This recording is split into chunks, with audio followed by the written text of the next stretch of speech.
প্রকৃতিরন্তরাকাশে জাগরিত জ্যোতির্ময়ী জগন্মাতার আগমন বার্তা।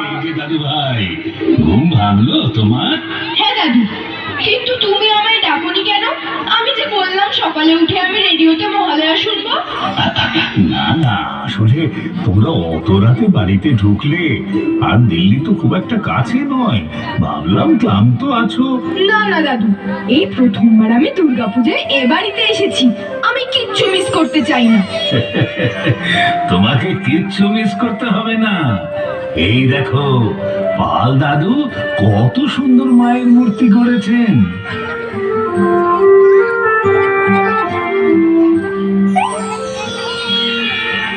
আচ্ছা দাদু, বাকি ঠাকুরগুলো কোথায়? বাকি ঠাকুর? তুমি কোন ঠাকুরের কথা বলছো দাদু ভাই? মায়ের ছেলে মেয়েরা তো সব ওখানেই আছে। না না দাদু, আমি লক্ষ্মী, সরস্বতী, কার্তিক, গণেশ ওদের কথা বলছি না।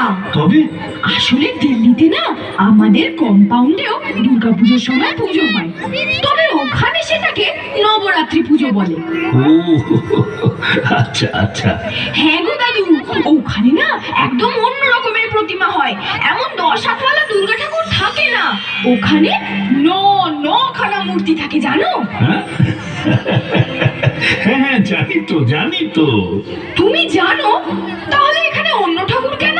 না না না, কোনো অন্য ঠাকুর নয় দাদু ভাই, সবই এক ঠাকুর, শুধু এক এক জায়গায় এক এক রূপে পূজিত হন।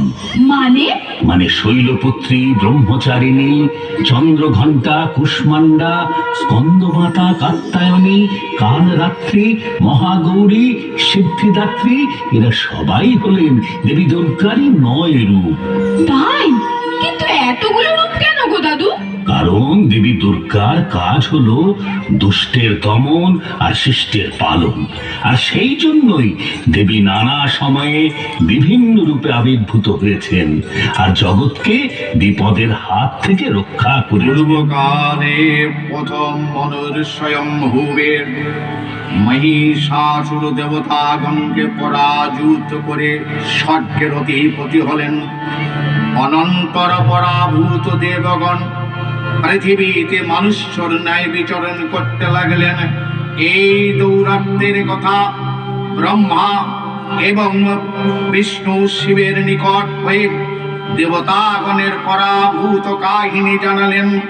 অনন্তর সমস্ত দেবতার পরাভূত কাহিনী শুনে প্রথমে ব্রহ্মা এবং বিষ্ণু মহাদেবের বদন হতে মহাতেজ নিঃসৃত হল। অনন্তর তাহাদের ভূকঞ্চলে তেজ রশ্মি সম্ভূতা হয়ে এক নারী মূর্তি ধারণ করলেন। ইনি আদ্যা শক্তি মহামায়া ত্রিগুণাতীতা। ইনি কখনো বা অষ্টদশ ভুজা, কখনো বা চতুর্ভুজা, কখনো বা তিনি আদ্যা শক্তি মহামায়া দশভুজা দুর্গা রূপে শারদ কালে মন্দিরে মন্দিরে পূজিত হন।